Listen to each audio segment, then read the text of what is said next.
What's good with y'all, man? Welcome to the video. Oh my goodness! My eyes! Today we're going to be talking about just point guards. Huh? We'll be talking about what they do, my tier list, and we're going to talk about all their P-buffs. So let's get into it, man. What are point guards? Kyrie. Oh, what a pass! He hypnotized two guys. The point guards are the playmakers of the court, responsible for running offense and setting up scoring opportunities for their teammates. They tend to be good at stealing and passing, and often have higher speed and steal attributes. Hell no! The decisions and placements of the characters are based off of 3x3 rules. With cards and freestyles, you can make any viable, overpowered character.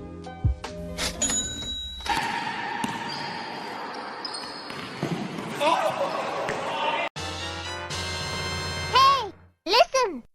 I'm Debo. Who? Debo. Pedro is one of the best defenders in the game and has one of the highest base steal attributes. So with these little reasons alone, is A tier.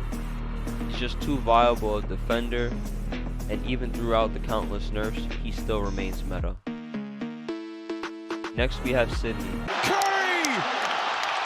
The all-time three-point king in the NBA! And surprisingly enough, Sydney might be one of the best shooters on the point guard roster. While she has great attributes, her skills are what stops her from excelling. She brings nothing defensively to the lineup. Her two passives are really what make her one of the best shooters for the point guard roster, especially combined with shooting touch. But she doesn't have enough utilities in her kit to bring her higher on the tier list. D tier. Next up, Helena.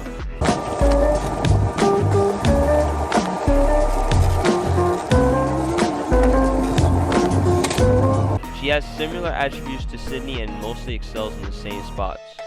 However, her skills sum up to intercept and pass, with having 2 intercept moves and 4 pass moves. Overall, she's B tier.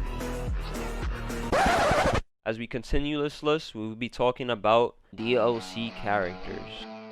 Next up, we have the Professor.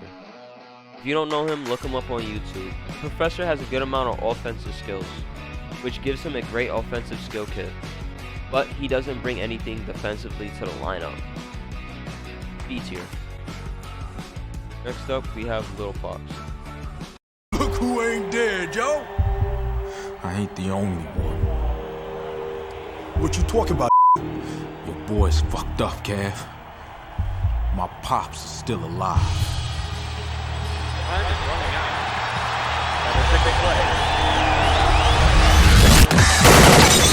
Little Fox has a defensive kit. While he might not have much offensively, his defense kit makes him a superior guard from most. A tier. Next up, we have Ginger. Think about the great people throughout history who were ginger. People like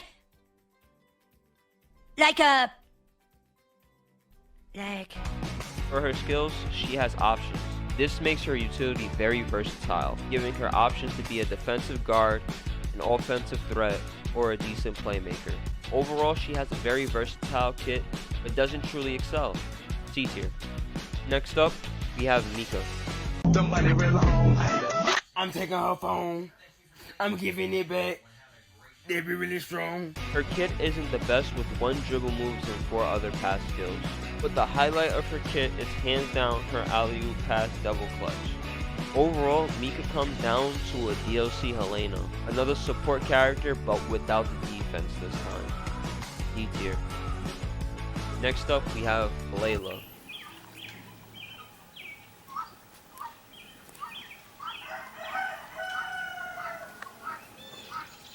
Layla's best attributes are her passing, steal, and mid-range. Her kit offers everything: playmaking, shooting, and defense. She is everything you want in a guard. S tier. Chloe.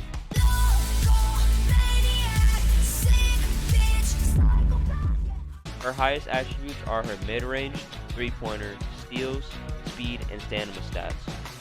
Her skills are very similar to Ayla, but she still has some unique skills also, such as quick jumper and shadow step. By no one's surprise, S tier.